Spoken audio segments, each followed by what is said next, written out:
los que, poco pero buenos. No sé si tuvieron la clase pasada.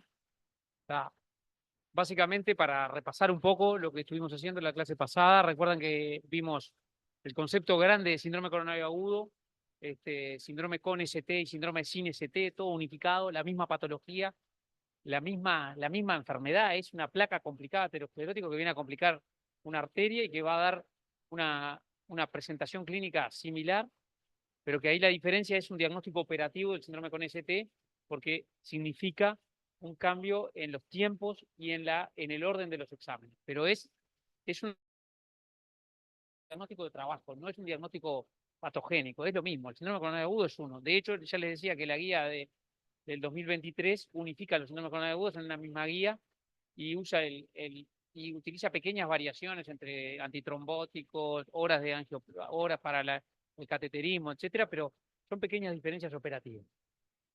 Para recordar, la clínica es la que ustedes ya conocen de toda la vida, no les voy a enseñar nada respecto a esto.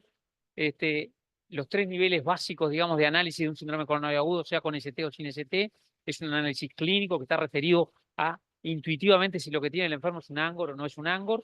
Para eso hay que tomarse unos minutos, las irradiaciones características, la presentación del enfermo, los signos asociados, mucho en el interrogatorio, poco en el examen físico, ¿ah? O prácticamente nada en el examen físico. El segundo nivel importante en el síndrome coronario agudo es el electrocardiograma. Recuerden que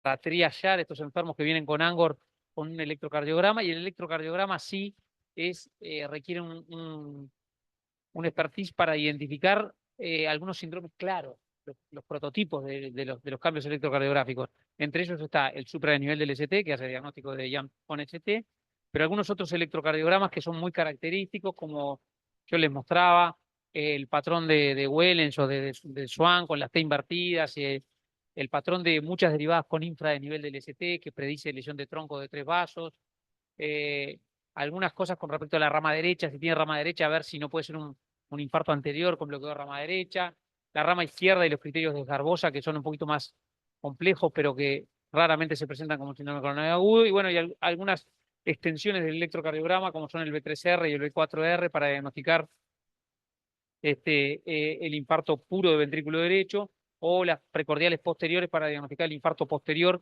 que muchas veces se presenta en el electrocardiograma como un infra de nivel del ST, y que si ustedes le hacen la derivada posterior es un supra del ST, o sea que hay que correr y lo ven en las derivadas B7, B9. ¿Ah? El electrocardiograma sí es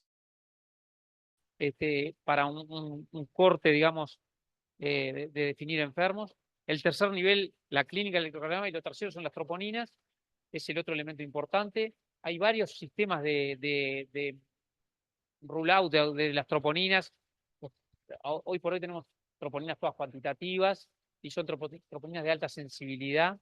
Entonces, tenemos algunas reglas que en general en las primeras 3 horas, hay algunas reglas de 1 hora y una regla de 3 horas para que aumente por encima del 10% del valor de la troponina basal, y eso ya te orienta que ese enfermo no debe irse de alta, debe quedar internado. ¿Ah? Entonces, recuerden que las troponinas, hoy por hoy en el Uruguay, son troponinas de alta sensibilidad, que hay diferentes niveles de corte según el laboratorio, pero en general son niveles bajos, y que hacen una troponina al llegar y una troponina no está teniendo un par. En general, pedimos un delta troponina mayor de 10%. ¿Tá? Recuerden también que el nivel de troponinas es un nivel, cuando las troponinas son muy claras, tienen una alta especificidad. Cuando las troponinas son más bajas, son positivas, pero levemente bajas, hay una cantidad de entidades que pueden dar troponinas altas. En un extremo las miocarditis y en otro extremo otras enfermedades no cardíacas. Cualquier cuadro grave puede dar troponina. ¿Tá? Cualquier repercusión hemodinámica da troponina. Así que a veces puede ser no casarse con la troponina, pero verla en el contexto del cuadro clínico del paciente, el electrocardiograma, etc. Y uniendo estas tres variables, es decir, el electro, la placa y el cambio de troponinas, vamos a hacer los diagnósticos digamos, los diagnósticos de trabajo, que son básicamente el YAM con ST, el YAM sin ST y la angina inestable. ¿Tá? Y con eso nos vamos a manejar en cuanto a los tiempos. Después, ustedes van a ver que parte de estos diagnósticos se cruzan también. O sea, lo que era un YAM sin ST resulta ser en el cateterismo una arteria tapada totalmente, en un porcentaje cerca de un 10%. Lo que era un YAM con ST que pensamos en una arteria tapada, encontramos una arteria no tapada en un 5 a 10% también. O sea que hay entrecruzamientos entre estas entidades una vez que uno ve hacer la revisión completa del caso. Pero bueno, lo otro que vimos entonces, aparte de este concepto general, es de infarto. ¿Qué vimos? Vimos en cuál era o sea, que ustedes se pusieran de un lado y del otro. Esa fue mi intención, que se pusieran del lado de estar en el CTI y recibir un infarto como primera aproximación diagnóstica. Mirá, o en la puerta de emergencia, donde trabajen, reciben el infarto para manejar los tiempos, la decisión de fibrinolítico versus angioplastia, la medicación antitrombótica y la derivación del paciente. Y también que se pusieran del otro lado, cuando ya pasó el infarto y lo reciben en la unidad, sobre todo con el infarto grave, que es relevante. O sea que esos son, digamos, las dos puntos específicamente con el ST elevado. Hicimos un repaso de la decisión entre fibrinolíticos y trombolíticos, y entre fibrinolíticos y angioplastia, y básicamente la clave está en I, o sea, utilizar las dos estrategias en una ecuación que sea tiempo, beneficio y seguridad, digamos. Ahí está la ecuación, ¿tá? Pero no ponerlos antagónicamente, sino en general tomar una decisión secuencial de ambas, ¿tá? En un lugar donde tienen menos de 120 minutos para llegar a una sala de hemodinamia que está expedita, o sea, que está libre, que no está ocupada y que tiene disponibilidad de hacer el procedimiento, ese enfermo con angioplastia, los beneficios son muy buenos, el entrenamiento es bueno de los médicos acá en el Uruguay para angioplastia y los resultados son muy buenos. ¿Tá?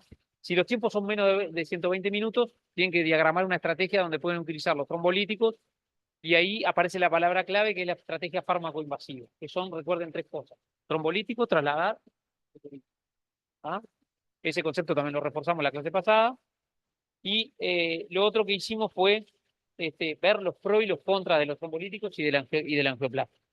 Los trombolíticos tienen grandes ventajas en el sentido de los tiempos, ¿no? Se dan rápidamente, en 10 minutos ya está dándole el medicamento.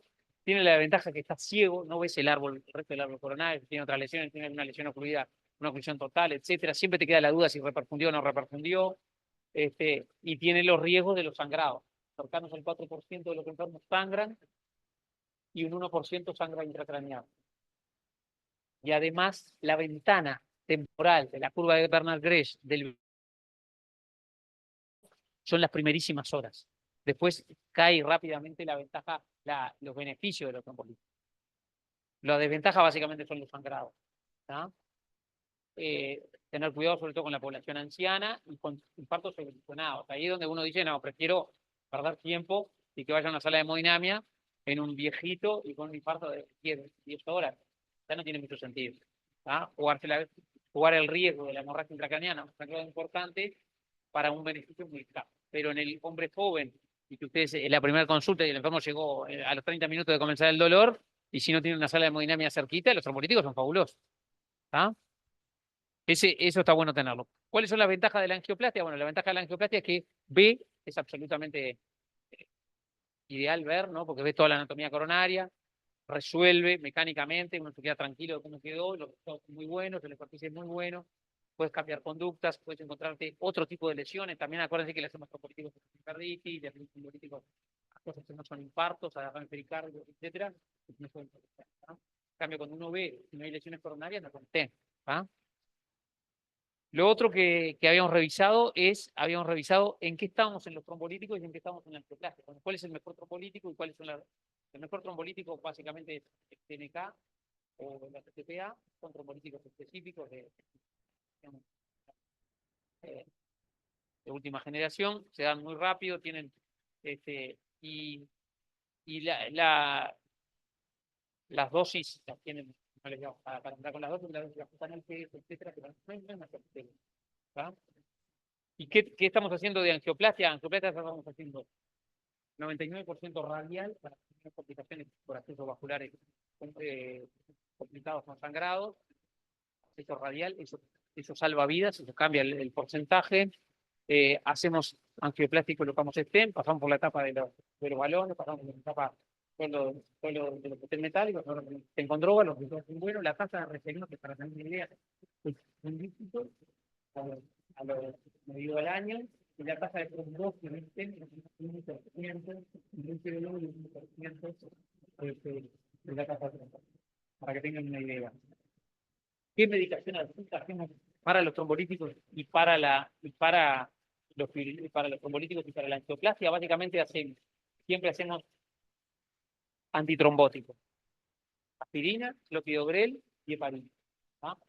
Siempre hacemos en cualquiera de los enfermos en trombolíticos o en infarto o en angioplastia hacemos heparina, heparina bajo peso molecular, una dosis de heparina de 5.000 unidades, o heparina bajo peso molecular intravenoso, y después hacemos aspirina y clopidogrel. Se puede hacer cicarilor, se puede hacer también plasugrel.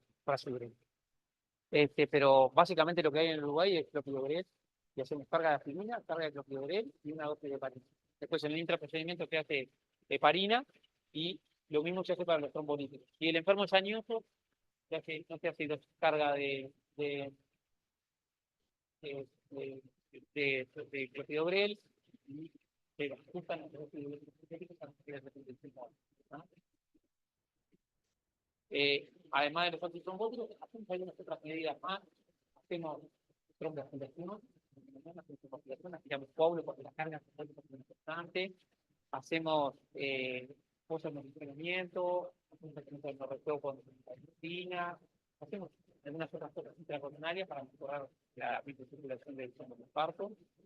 Y ese es, digamos, lo que hacemos para trombolíticos y lo que hacemos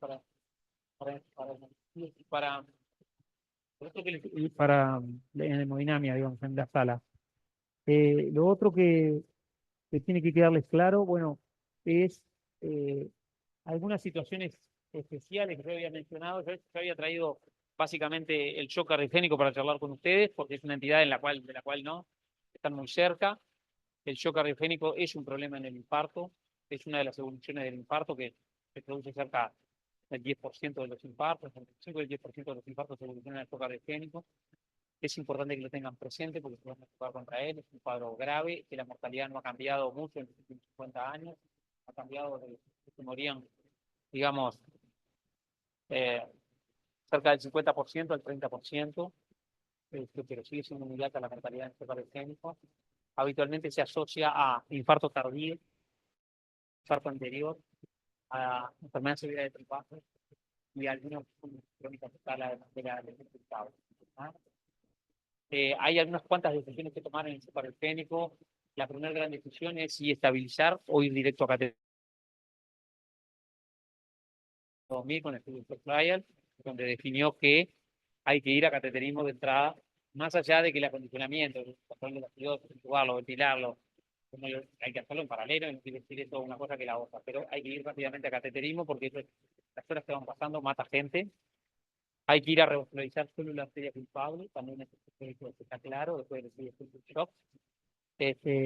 Y bueno, y estamos viviendo, no en el Uruguay, pero sí Occidente vivió digamos, toda la revolución del soporte mecánico, ¿no? O del soporte mecánico, en donde el concepto es el shock cardiogénico es una falla de bomba, lo que hay que hacer es bomba, tema, el ventrículo, un sistema de exploración intracorpórea, un ECMO, este concepto es válido, pero los estudios de soporte circulatorio no han demostrado beneficio en este grupo de pacientes por sí solos, no demostraron beneficio. Y entonces está toda la pregunta de por qué no encontramos beneficio. Y la gran respuesta que se ha dado a todo este tema ha sido la clasificación del shock. O sea que los trials donde incluimos estos enfermos para medir el éxito o el no éxito del soporte mecánico ha sido muy heterogéneo. Como que el shock cardiogénico es una población muy heterogénea, una población heterogénea en perfil de riesgo, en base a 3 ejes, básicamente. El perfil hemodinámico, que es el gran eje que siempre nos hemos manejado, la clasificación del SCAI, la DCD. Pero que existen otros ejes de riesgo importantes que tienen que ver sobre todo con los factores de riesgo asociados o de riesgo aumentado asociados, por decirle uno, no es lo mismo un infarto con una severidad hemodinámica P de la SCAI, pero que tenga 80 años, 45 años, que tenga una severidad hemodinámica C, que Ahí está la heterogeneidad. Hay factores asociados que están jugando mucho en ese grupo heterogéneo que ponemos a medir y a comparar valor versus no valor. Y además está el fenotipo hemodinámico que tengas, si es una falla derecha, si es una falla inclinada, si es una falla circular, si es una izquierda predominante, etc. Entonces, lo que se plantea es que el concepto es razonable de la bomba, del soporte circulatorio, pero que tenemos dificultad en el análisis, en clasificar el shock cardiogénico, y hasta que no lo clasifiquemos con grupos de riesgo parecido, no solamente en un parámetro, en un eje de la hemodinamia, y no podemos comparar los resultados de diferentes opciones terapéuticas. Lo que vamos a ver hoy, un poco eso es un repaso un poco de lo que habíamos visto, lo que vamos a ver hoy, sí. Fibrinolyticos en el shock cardiogénico, resultados menores, pero si vos, porque ahí se agregan otros conceptos, que es el concepto de la distribución del fibrinolítico en una situación de shock. Tienen menos, pero vos estás autorizado a hacerlo. Si vos tenés un infarto, no tenés acceso a hemodinamia, entonces estás chocado, le haces fibrinolítico. Mientras tanto, vamos haciendo algo. No será el resultado magnífico que te da la hemodinamia para tapar la arteria, pero te ayuda. Estás autorizado a hacerlo. Los resultados son peores en situación de shock cardiogénico, ¿está? Pero sí está bien hacerlo. O sea que si vos estás en un lugar alejado de un centro de hemodinámica, tenés un enfermo que está en shock, parece que es más grave, que va a ser menos efecto, etcétera, pero hacer el especialista igual es. Pregunten lo que quieran, chiquillos, miren que estoy para eso. El espectro de los síndromes sin ST, el otro diagnóstico operativo, y también muy heterogéneo. Entonces le pongo esa presentación y si quieren después, bueno, esta es la misma diapositiva, digamos. Los síndromes sin ST, los síndromes coronarios son una población heterogénea en riesgo y en pronóstico, y se mezcla el síndrome coronario crónico, el síndrome sin ST, el síndrome sin ST, la muerte súbita. ¿Ah? Y al ser tan heterogéneo debemos entonces estratificar, clasificar, ordenar de alguna manera ese grupo tan heterogéneo de pacientes, y eso significa discriminar, bucear en esa heterogeneidad y buscar separar. ¿Y con qué herramientas vamos a intentar separar, discriminar, ordenar, estratificar este grupo heterogéneo? Bueno, con una herramienta compleja que incluye la clínica, el electrocardiograma, los biomarcadores, los scores y la imagenología. Con esa herramienta compleja, que todo lo que sabemos hacer los médicos, intentamos discriminar ese grupo de pacientes. ¿Y qué discriminamos? Bueno, discriminamos riesgo de muerte, riesgo de que evolucione a un infarto plazo, que evolucione a un infarto, que tenga, bueno, una muerte cardiovascular y que tenga sangrado. Y ahí podemos, en base a eso, establecer un pronóstico intrahospitalario y a largo plazo de ese paciente de acuerdo a esa herramienta. Pero recuerden que la estratificación es un proceso en marcha, o sea que va cambiando en la medida que van apareciendo cosas y va apareciendo información del paciente. ¿Ah? Hasta la alta hospitalaria, lo que puede determinar algunas modificaciones en los tratamientos en el correr. Es decir, yo veo un enfermo de 50 años que me dice un dolor en el pecho y lo veo clínicamente, no me parece que es grave, no parece nada. Veo un electro, tiene una T invertida en cara inferior, sigue siendo poca cosa, pero me viene unas troponinas de 5.000, ya cambié la clasificación. Usted lo veía como un riesgo menor, y ya pasó alta correlación, ese enfermo ya condicionó, su pronóstico de muerte aumenta, su pronóstico de complicaciones. Si me dice además, vos sabés que tuve una hemorragia digestiva hace una semana, ya tengo un riesgo de sangrado altísimo con todo lo que le voy a hacer, y ya me empezó a cambiar totalmente la estratificación de ese paciente en la medida que va avanzando los datos que voy obteniendo o la herramienta que le puse un eco y tiene una FEBI de 30, también. ¿Está? O sea que en la medida que avanzo con los exámenes, el paciente va cambiando. ¿Está? Entonces, en ese sentido es que la estratificación es un proceso en marcha. ¿Está? Y bueno, esa herramienta compleja, entonces, que incluía el electro, la clínica, los scores, los biomarcadores, etcétera, va a determinar va a guiar una intervención terapéutica. Me va a decir qué tengo que hacer. Inmediatamente me va a decir, este enfermo va a cateterismo, este enfermo va a antitrombóticos. O sea, todas las decisiones están basadas en el riesgo. ¿Tá? Y entonces, se dice que el riesgo o la estratificación de riesgo guía la terapéutica. ¿tá? Y modifica la evolución, intenta modificar la evolución del paciente. ¿Tá? Entonces recordemos algo de la epidemiología. Recuerden que los síndromes sin ST, lo que estamos viendo ahora, tienen una mortalidad hospitalaria de entre 3 y un 5%, la mortalidad a los 6 meses es bastante más alta, de 13%, a los 4 años es el doble en los síndromes sin ST respecto a los con ST, y que es una población además que asocia mucho diabético, mucho hipertensión, insuficiencia renal, comorbilidades importantes. ¿Tá? Yo les diría que el infarto es más común del paciente de primera vez, y el síndrome sin ST, todos los renales que están por ahí dializándose, todos los diabéticos, la mayoría de los ingresos son síndromes sin ST. ¿Tá?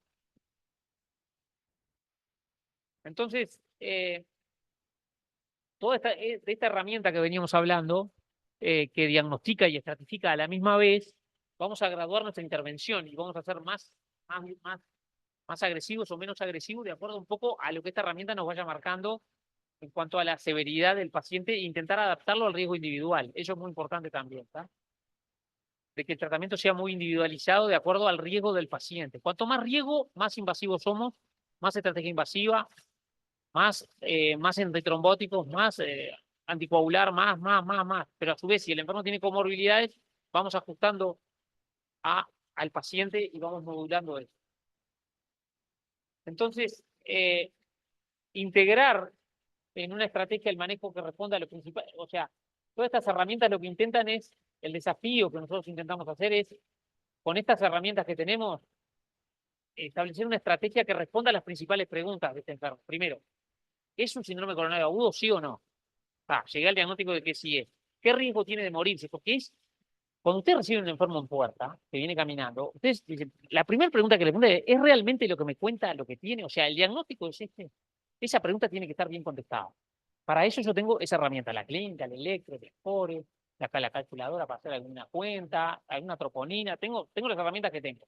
Voy a contestar esa pregunta principal. ¿El diagnóstico es lo que yo digo? Sí, estoy seguro. Y después voy a ver, este enfermo, ¿se va a morir o no se va a morir? Porque yo estoy pensando, ¿cuándo se va a ir de alta? O sea, ¿es para ingresar o no es para ingresar? ¿Hay que monitorizarlo o no hay que monitorizarlo? ¿Cuál es el riesgo? Porque yo voy graduando el riesgo a donde lo voy poniendo cada vez en un lugar de mayor exquisitez dentro del hospital. Entonces yo tengo que definir cuál es el riesgo inicial, arrítmico y de infarto. ¿Dónde va internado? Si le voy a hacer una internación en sala, una internación en la unidad, si va a una unidad de dolor torácico, si requiere monitorización. El riesgo antitrombótico. ¿Qué antitrombótico? Tengo que ponerle antitrombótico. Todos los antitrombóticos. Tengo que ver el riesgo. Tengo que definir si va a cateterismo y en qué momento, cuántos tiempos, y tengo que definir, por ejemplo, también con el grado del enfermo, todo le voy a hacer solamente la elección culpable. O sea, esa herramienta tiene que intentar contestar todas las preguntas.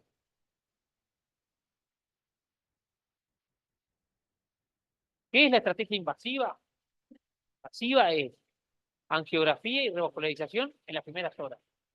Pueden variar de acuerdo a las guías, etcétera, pero lo importante es que cuando yo defino una estrategia invasiva es que voy de lo que tiene el enfermo, la clínica y las troponinas y el electro, me voy a cateterismo de entrada y angioplastia. Eso es una estrategia invasiva precoz. Puede ser angioplastia o puede ser cirugía. ¿Ah? Eso es una estrategia a fondo de entrada. Cuando el enfermo muestra un riesgo alto, yo aprieto el acelerador y voy cateterismo, angioplastia o cirugía. ¿Ah? Versus una estrategia conservadora o selectiva invasiva que es estabilización clínica, le pongo en una unidad, le pongo un poco de nitroglicerina, le pongo una beta bloqueante, no sé qué, espero, si no repite dolor, le hago un estudio funcional. Ingreso a sala y digo, mire, háganle un centesograma o un ecodobutamina y de acuerdo a eso vemos si le hacemos cateterismo y después vemos si es para operar o para... De acuerdo a la gravedad del enfermo.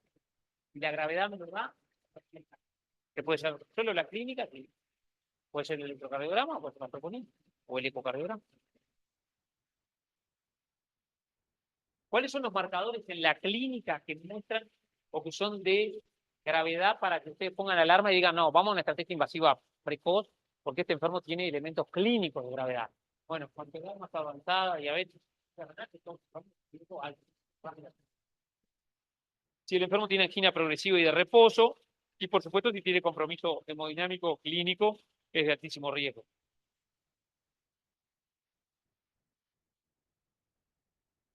Entonces, hay un riesgo agudo inicial y un riesgo tardío al alta. Más o menos el riesgo es 3%, hay que comunicarlo, más o menos cuando uno ingresa a un enfermo, el riesgo agudo de que ese enfermo te vaya a complicar es un 3%, tiene que ver con arritmias, con ruptura de placa, trombosis y arritmia, y estos enfermos con este riesgo van a internación, estrategia invasiva, beta bloqueante y antitrombótico, y un porcentaje tienen esta triada que es más grave aún. Y después está el riesgo tardío, que se refiere a cómo va a quedar el enfermo, cuántos nuevos síndromes coronarios agudos va a tener, cuál es el pronóstico vital del enfermo, etcétera. ¿Qué me interesa del electrocardiograma? El síndrome SIN-ST. Que sepan del síndrome SIN-ST, el electrocardiograma. Digamos que hay tres patrones que yo diría que son los más importantes, que son estos que están acá. Que es el ST transitorio, el supranivel del ST transitorio. ¿Ah? El infra de nivel difuso en más de 6 derivadas, que eso habla de tronco y 3 vasos, y la inversión de las ondas T, que tiene un riesgo un poco menor, pero que es muy fácil, es identificable y habitualmente se asocia con lesión severa del tercio medio proximal de edad. Entonces, estos son los patrones electrocardiográficos que son más importantes que ustedes reconozcan en el síndrome SIN-ST. Es un síndrome SIN-ST y en el electro tiene alguno de estos tres patrones, es de alto riesgo. Recuerden que el electro hay que hacerlo 10 minutos antes del arribo, que hay que repetirlo seriado, sobre todo cuando el enfermo está con Angor, repetir un electro tiene mucho valor en el momento para afectar cosas, que hay que compararlo con electros previos y sobre todo si hay hipertrofia, infarto previo, puede ser más complejo.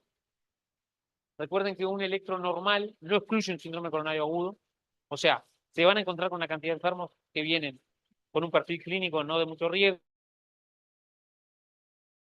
mal, y después se encuentran una arteria ocluida, una circunfleja. Acuérdense que la circunfleja habitualmente es muda, muchas veces es muda, muchas veces no encontramos, no tienen manifestaciones electrocardiográficas, o el infarto de ventrículo derecho puro también. Puede no, si no haces unas precordiales, no lo que estás. ¿Ah?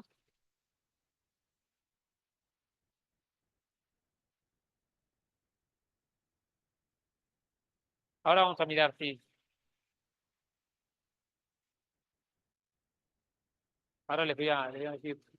Los patrones electrocardiográficos, entonces, los más importantes son estos tres. Estos tres son los patrones más que tienen mayor peso de la evidencia para reconocer. Es el ST transitorio, el patrón del ST descendido, más de 8 derivadas, con ST elevado en ABR, que digamos predice lesión severa de tronco o 3 vasos, ¿tá? Con riesgo elevado de muerte, falla cardíaca. Y el patrón con con las T invertidas, que se agrupan bajo los síndromes de Wellen o de Schwann, incluye habitualmente una estenosis crítica de edad proximal y tiene un riesgo elevado de evolucionar de infarto o muerte. Y ahora vamos a ver algún electro para que vean estos patrones. Que hay que diferenciarlos de la hipertrofia ventricular izquierda, de la sobrecarga sistólica, básicamente de esos. Entonces acá tienen este es un patrón compatible con lesión severa de 3 vasos. Ustedes ven el infradenivel claro del ST en prácticamente todas las derivadas precordiales, con un supradenivel en ABR, ¿tá? Y muchas derivadas con alteraciones de electrocardiograma de 1 y toda la cara anterior con infradenivel del ST. Es un patrón típico de tronco o 3 vasos.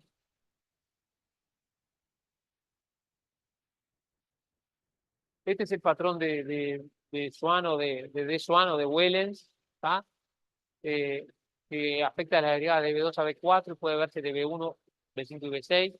Tiene una mínima elevación del segmento ST, a veces cercano a 1 milímetro.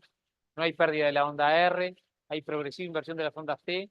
La onda T es simétrica y profunda con una pendiente de 60 a 90 grados. Estas hallazgos están presentes cuando el paciente no tiene Angor y si presenta Angor, presenta una pseudo normalización en el electrocardiograma. ¿Tá? Hay algunos grupo 1 y grupo 2, pero básicamente las ondas que quiero que recuerden son estas que están acá, son ondas químicas, y este patrón con mínima elevación del ST, positiva, negativa, es muy característico también de una T isquémica, que le llamamos nosotros. ¿Tá? En B1 a B4, ustedes ven acá, B1, B2, B3 y B4, hasta B3 prácticamente, tiene una onda T positiva, negativa, con mínima sobre elevación del ST y una onda T profunda. Y en este caso de acá, con R, porque a veces el diagnóstico diferencial es con la secuela de infarto, pero tiene R y ondas T profundas y simétricas, bien características en un electrocardiograma. ¿Ah?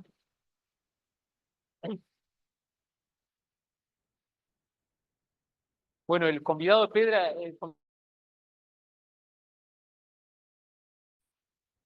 o sea, el electro tiene tanto peso que si uno sumara, hicieron un estudio que suma las modificaciones, los milímetros del ST, de desviación del ST, y eso se asocia a mayor o menor pronóstico. Cuanto más milímetros tenés de nivel del ST, más te morís. ¿Ah? Eso muestra el estudio el FIC2. Mortalidad de infarto según la sumatoria del descenso del ST.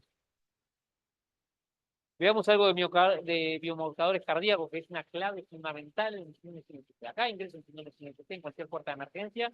Estamos pidiendo troponinas. Sí, dale. Después empezarlas, pero estamos pidiendo troponinas rápidamente. Los marcadores han tenido una evolución, ¿no? Desde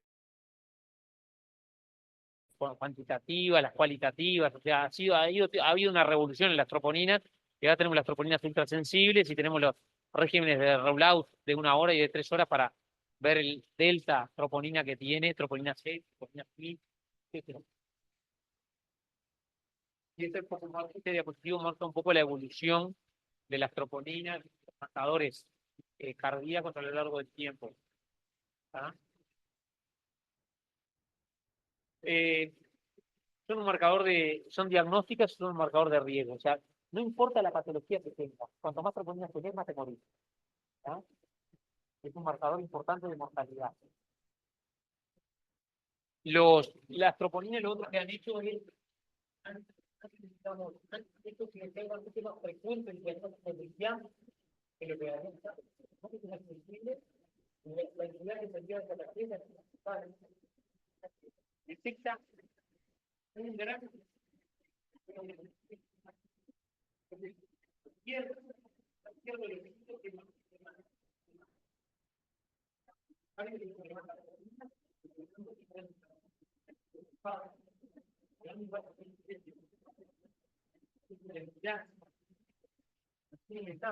sin movimiento decimal haya aprendido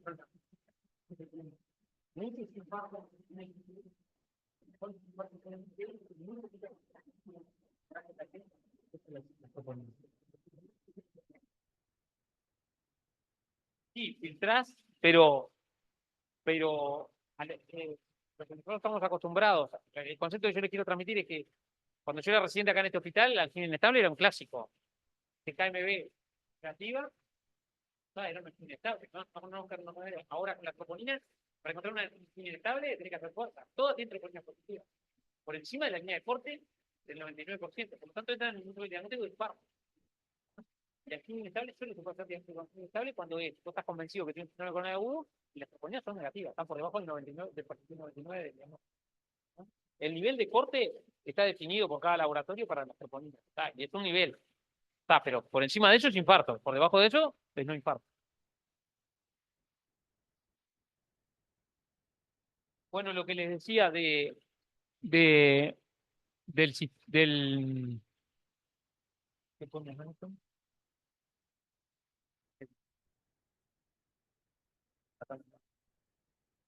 Lo leo ahí. El concepto de algoritmos de 1 hora y de 3 horas para diagnosticar un paciente, para repetirlas. Y eh, lo otro que ya no estamos más en troponinas positivas o negativas, digamos las cualitativas. Estamos con las troponinas cuantitativas. Hoy por hoy estamos todos en cuantitativas y el número predice, se asocia al riesgo del paciente. Este es el algoritmo que les decía de 3 horas. Las troponinas también son un marcador, al igual que lo era el cardiograma de mortalidad de los enfermos, porque más troponinas, más muerte. Los enfermos con troponinas positivas se mueren más que los enfermos con troponinas positivas. Y también está demostrado que los enfermos que tienen troponinas positivas se benefician de detectar un vacío, que es un marcador de tal potencia que eh, permite cambiar la terapia. La troponinas positivas es el que voy a caracterizar deben hacer vacío. ¿Por qué? Porque está demostrado que los enfermos con troponinas positivas no van a aparecer en este caso,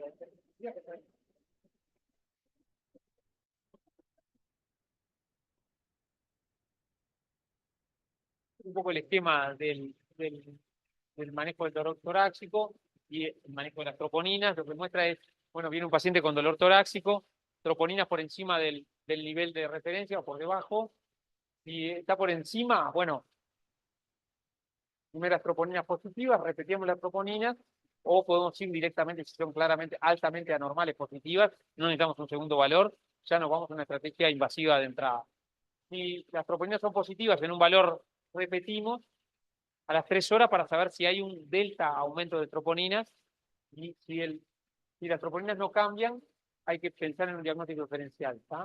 Si las troponinas tienen un valor de cambio, un porcentaje de cambio por encima del 10%, seguimos con la estrategia invasiva. Por debajo del nivel de corte, hay que ver si el dolor lleva más o menos de 6 horas. Si el dolor lleva menos de 6 horas, entramos en este negocio. Volvemos a repetir y vemos el porcentaje de cambio. Si lleva más de 6 horas, eso no es un fenómeno coronario agudo, porque no hay explicación para que las troponinas no sean positivas cuando un paciente tiene más de 6 horas. Son esos dolores que, mira, está de ayer con el dolor y hoy viene y me dicen que es un fenómeno coronario agudo. Que está de ayer y las troponinas son negativas, no forma. Hay una incongruencia ahí que no, hay que plantear un diagnóstico diferencial. Con las troponinas van a encontrar todas las variaciones. O sea, el que viene con troponinas claras, el que viene con troponinas gigantescamente altas, está muy bien. El que tiene troponinas altas sin cambio, o sea, altas mantenidas. El que viene con troponinas negativas, igual tiene enfermedad coronaria porque es inestable. El que viene con mucho dolor y muy largo, troponinas negativas, que habitualmente no se van a encontrar variaciones. Bueno, ¿qué pasa con los esfuerzos?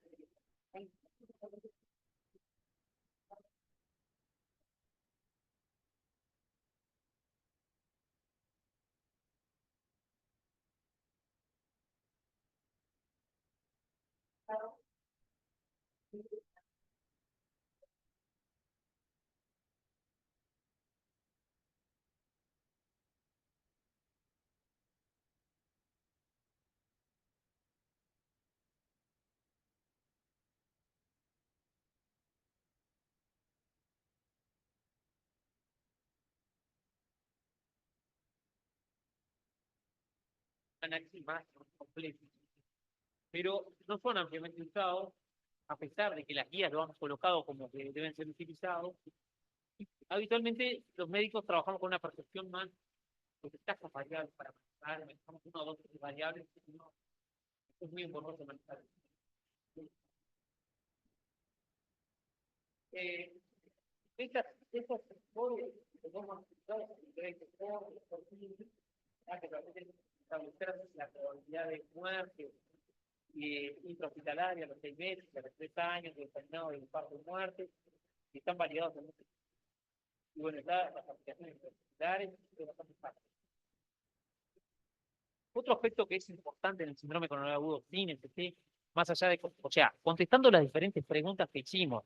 La primera pregunta era si el diagnóstico era o no era de síndrome coronario agudo. Y la segunda es qué riesgo tiene este enfermo.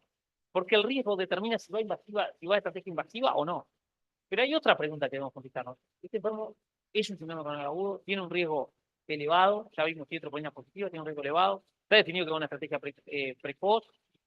Sabemos que la mortalidad, más o menos, con eso ya tenemos establecido una mortalidad intrahospitalaria y al año, más o menos tenemos unos números ahí para tirar, más o menos un 3% se va a morir, y al año más o menos un 10%.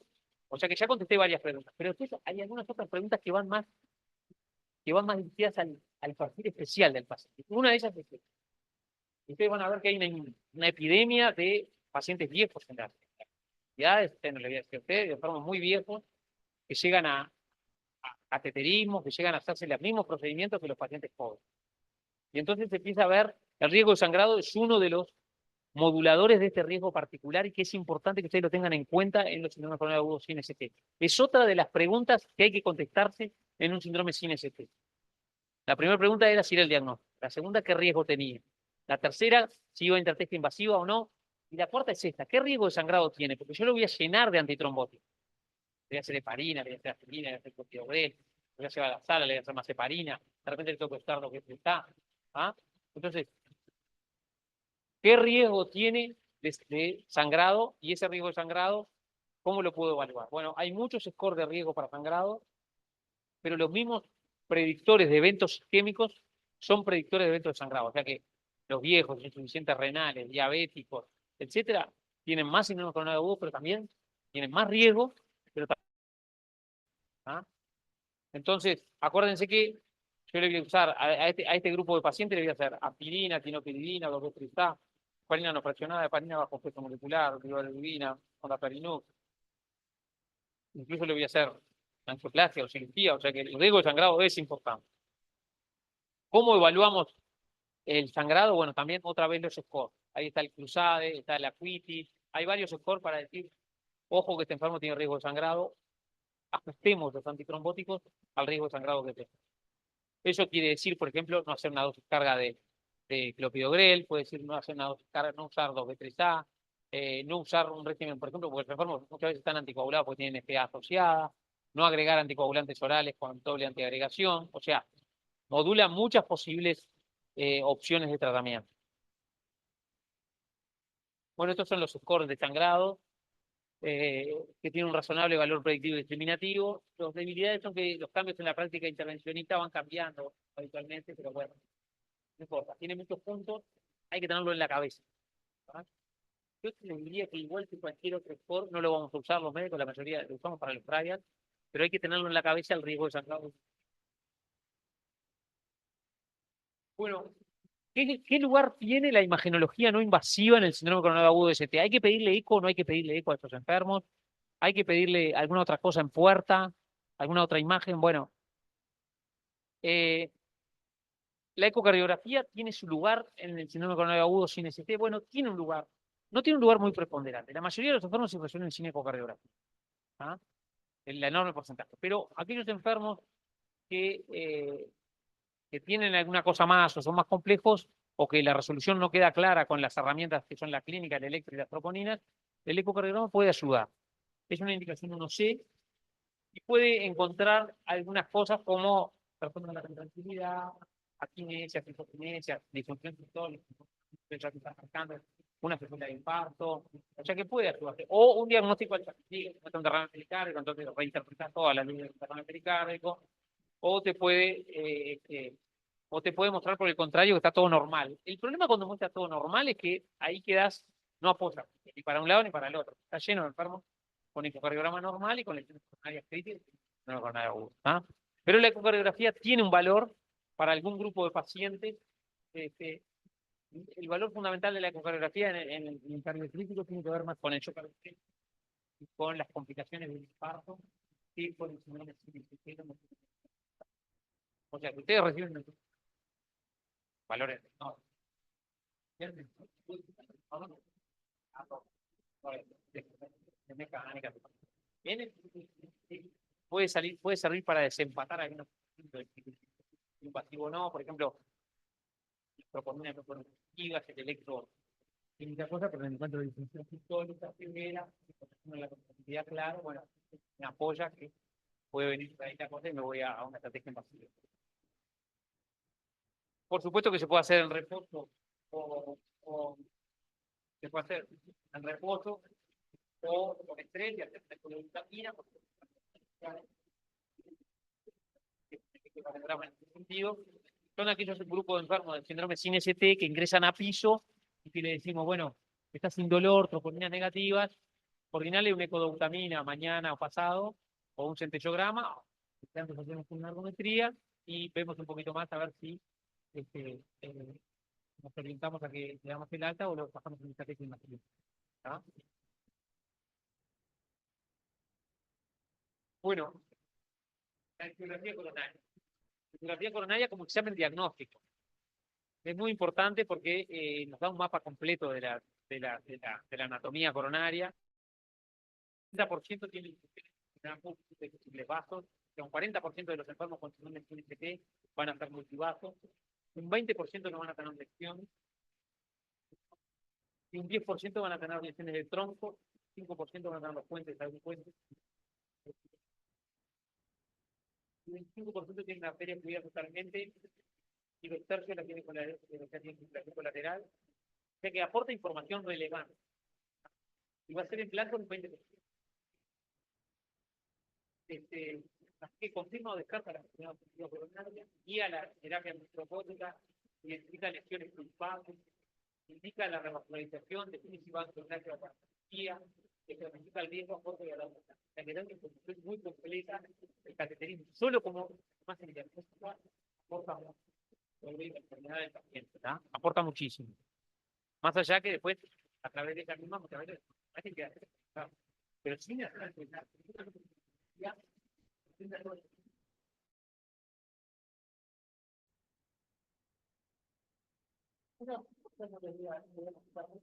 digamos, la estrategia invasiva, que es una de las grandes preguntas que ustedes se hacen en la puerta de emergencia, es decir, este ángulo que tiene, ¿merece que yo lo pase a cateterismo de urgencia? Esa es la pregunta que uno se hace, ¿muy bien?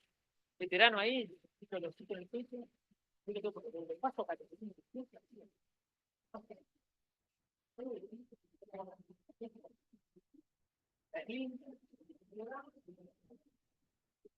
Ahora, estoy seguro de que tengo que pasarlo a cateterismo o alcanza a contribuirlo a la cardiología. Tengo que llamar de la cuerda a ver si vos va a cateterismo o sube a una unidad. ¿En qué tiempo va a cateterismo? ¿El cateterismo qué aporta hacerle rápido el cateterismo?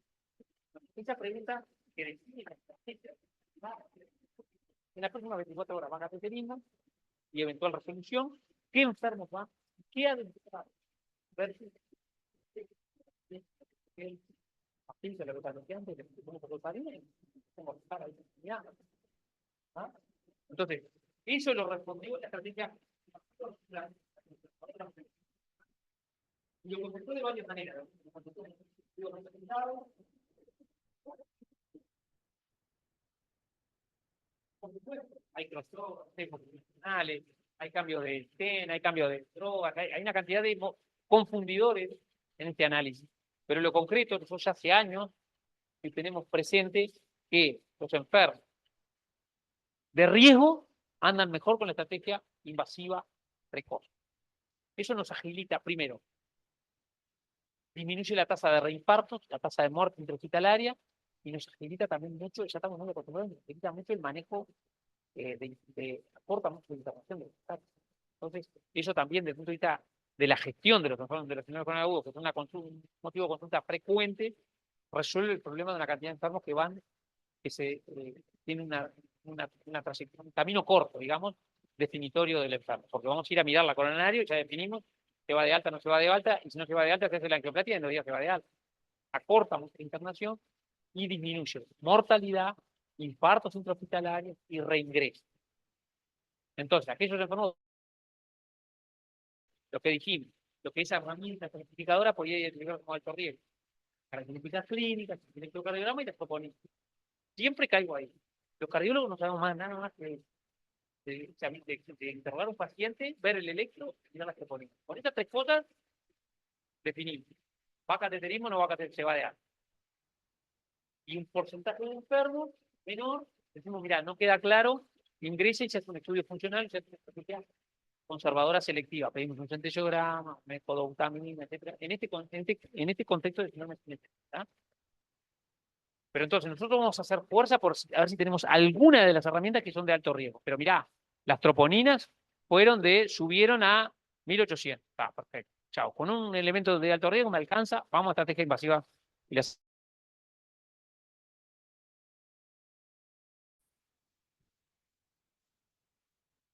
Pero esto se ha hecho durante muchos años, hicieron una cantidad de trials intentando demostrar si eso cambiaba el beneficio en el paciente. O sea, se demostró beneficio de mortalidad por hacerle más temprano el cateterismo versus dejarlo quieto y solamente aquellos que repitieran dolor, por ejemplo, ingresarlos a cateterismo. Se va de alta, pasó bien, caminó, pasó una semana internado, se va de alta y no repite dolor, y es contra. El otro día tuvo una positiva a cateterismo. Eso se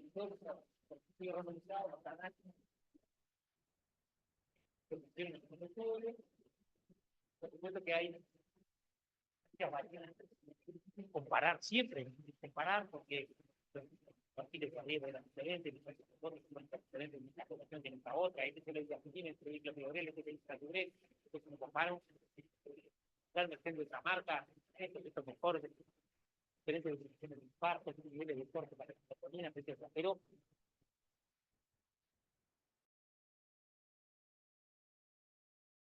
infarto, la muerte de infarto y refractariedad, el diagnóstico fatal y la recurrencia isquémica, la hospitalización, los síntomas anginosos y el uso de antigenos. Es decir, que se morían menos, reingresaban menos, y tenían menos infarto. En aquellos enfermos que yo establecí una estrategia invasiva precoz y resolvía. Que incluye hasta el tratamiento. No le hago el cateterismo, si era para angioplastia, y no era para operar. ¿Ah? Lo que nosotros veíamos cuando usamos una estrategia muy conservadora, el costo que tiene la estrategia conservadora es un porcentaje de muerte que no es muy importante, o sea que esta estrategia para la muerte, pero mira bien con detalle, el punto de mortalidad no es lo más importante. Lo más importante es que los enfermos reingresan por ángulo y ángulo y ángulo y ángulo. Ese es la principal causa. Y por reinfarto y ángulo. La mortalidad hay que buscarla con lupa. ¿Tá? Lo que está claro es que los enfermos reingresan. Vos haces un enfermo, lo ingresás, y decís, no, mira, te ponen capilina, clopidogrel, heparina, lo dejamos quietito, no sé qué, pasa una semana, le doy de alta, a los 2 meses está tocándote la puerta de vuelta de que otra vez dolor en el pecho. ¿Ah? Sí, sí.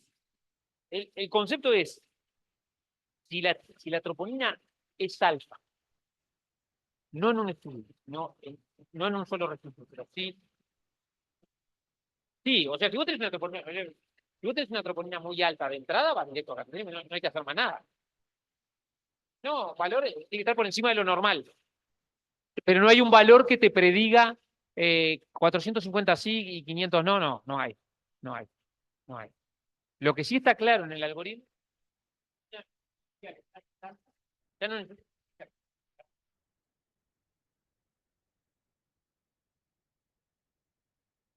es verdad que hay una cantidad de positivos por encima del nivel de corte. Por ejemplo, el nivel de corte es 14, el corte es 50. Ya, sube. Yo,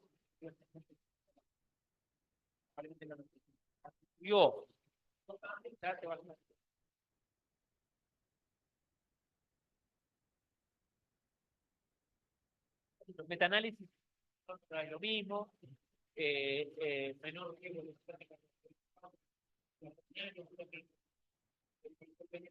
todos los pacientes de alta. Más o menos, más o menos, por alguno de los clínicos,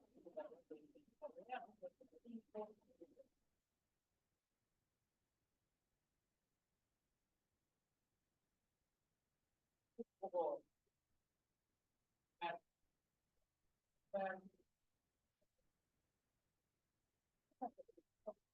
Ya tengo otra pregunta que es importante tener. Yo ya definí que era un síndrome coronario agudo sin ST, definí qué riesgo tenía y qué estrategia iba a usar, si iba a ser estrategia invasiva o era un caso especial que iba a ir a una estrategia selectiva.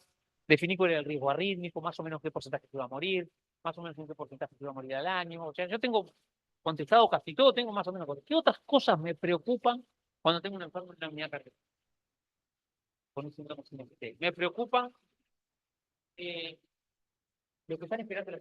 Eso me preocupa. Le digo lo que me preocupa a mí. No sé si ustedes comparten alguno o no. A mí me preocupa lo que están esperando de la cirugía, porque yo ya tengo todas las preguntas hechas, pero el cirujano dijo que no lo va a operar hasta dentro de, no sé, se va a operar la semana que viene, porque yo ya, ya tengo ocupado eso. Voy a operar sobre la semana que viene, ¿eh? Yo lo tengo acá, ya le hice la estrategia invasiva, ya lo miré, ya sé lo que tiene, ya sé qué mortalidad tiene, coso, y ahora estoy esperando. Ese me preocupa. ¿Ah? Porque es el enfermo. Me preocupa el enfermo que está tomando clopidogrel y no se puede operar. Porque ahí, por más que le digo, bueno, vos tenés que operar, vamos a operar rápido. No, pero no, sí, tengo 5 días de pena. Y después me preocupa la lista quirúrgica, no, está esperando. Sí, no tengo posibilidad de hacer los días del jueves. Va para la semana que viene. Claro, pero ya me di cuenta de lo que tiene, no sé qué, tengo que esperar. Peligro. Peligro porque esos enfermos en esa estadía le pasan cosas. y me aumentan los costos, yo tengo que tener una unidad, me queda la duda si lo tengo en la unidad o lo paso a sala, lo tengo en el inspector, ¿hasta cuánto? Y es la diferencia que tiene la Plata, porque ahí se tiene el capitalismo y tiene la Plata, ha estado bien, malo, más o menos, no te he dicho. ¿Ah? El tema de la cirugía con los retrasos, en esos tiempos, eso es una de las cosas que me preocupa. Eh, Me preocupan los pacientes frágiles, frágiles, frágiles para cualquier cosa. Es decir, yo tengo un síndrome con el agudo, lo pongo con la herramienta, esa herramienta compleja, que la miré, mira es, tal riesgo, pero resulta que cuando lo miro es un poquito platito, chiquito, que no, hay que tener. Y para hacer angioplastia es horrible. Entonces, eso me preocupa, porque yo ya lo miré con la herramienta que tengo, pero no tengo una. Es un enfermo que hay que buscar una solución a medida, o hay que hacerle algo solo parcial, o hay que hacerle una angioplastia orientada solamente a lo que está, a lo culpable y lo demás está quieto, o hay que tomar una decisión de decir, mira, solamente pastillas, chao. O sea, los enfermos frágiles son un problema, ¿ah? Porque la herramienta dispara riesgo y soluciones, cirugía, angioplastia, pero después está cómo le cae esa cirugía a ese paciente particular. Cuando no hay pitch, no encaja perfectamente, tenemos un problema. O sea que me preocupan los que no se resolvieron, me preocupan los inoperables frágiles, me preocupan las anatomías muy desfavorables, tanto para cirugía como para angioplastia, me preocupan las asociaciones con otras comorbilidades relevantes, ¿ah? Llámese hemorragia digestiva, llámese cáncer, que es todo un problema, o sea, estamos con cáncer, es un problema agudo, es clásico. ¿Cómo le hago? ¿Cuándo vamos a tener? ¿Cómo se opera después del cáncer que tiene? O sea, los enfermos se empiezan a enredar. Los síndromes coronados agudos sin ST son los que se enredan. Porque el infarto se resuelve en el momento, tenga lo que tenga. No, si tiene cáncer, no importa. Tiene cáncer, si no tiene un cáncer terminal, le hago angioplastia. El síndrome coronario sin ST, la resolución, se mezcla todo. ¿Ah? Entonces, el enfermo tiene diálisis, o tiene una hemorragia digestiva asociada, o tiene, bueno, un cáncer, o tiene otra enfermedad intercurrente, tiene una plaquetopenia, porque tiene un PTI. Ya es un problema. Ya es un problema. ¿Cuánto va a sangrar? Le viene la plata,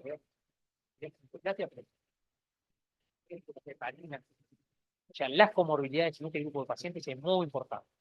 Entonces, yo tengo la herramienta, sé que tiene riesgo, sé que tiene una mortalidad de tanto, sé que voy para adelante como cualquier otra forma, pero me choco contra las comorbilidades y pierdo tiempo. Porque no sé cómo salir de ese embrollo. Y de eso está lleno la actividad. De esta persona no con ST, pero que tiene un problema, tiene un PTI, tiene una hemorragia que tiene un cáncer de colon que hay que operarlo y ¿cuánto? Le pongo los sistemas, le pongo o cómo hacer. ¿Tá? La herramienta es buena para identificar el riesgo, el pronóstico, sé más o menos cuánto se va a morir, sé lo que tengo que hacer, sé que es mejor hacerle esto, pero después hay que aplicarlo al paciente particular y ahí. Y por supuesto me preocupan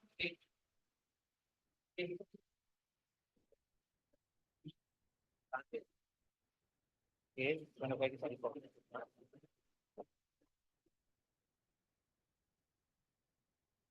Bueno, entonces, ¿qué nos llevamos a casa de los síndromes sin ST? Que son una población heterogénea en riesgo y en pronóstico, que la clínica, el electrocardiograma, las proporciones sensibles, la imagenología y los scores son las herramientas diagnósticas y estratificadoras. Que el desafío es integrarlas en una estrategia de análisis. Ustedes la tienen que integrar, clínica, la troponina y el electro, como para que les sirva como una herramienta que se le aplican a cada paciente que llegan y le saca un resultado. Hay que hacer, a este hay que hacerle cateterismo, a este hay que mandarlo para la casa, a este hay que mandarlo a la unidad y pedirle un MIBI en la calle, internado, ¿ah? Esa herramienta la tienen que hacer suya y se la tienen que aplicar a cada paciente que le llega y tiene que hacer una cantidad de respuestas. Que la angiografía coronaria, la revascularización y su timing están mandatados por el riesgo estimado. Esto es conceptual, ¿tá? O sea, ¿cuándo hacer el cateterismo? ¿Y cuándo destapar el paso de la cirugía? ¿Y en qué momento estamos tratando por el riesgo? Pero a eso hay que sumarle la condición particular del paciente.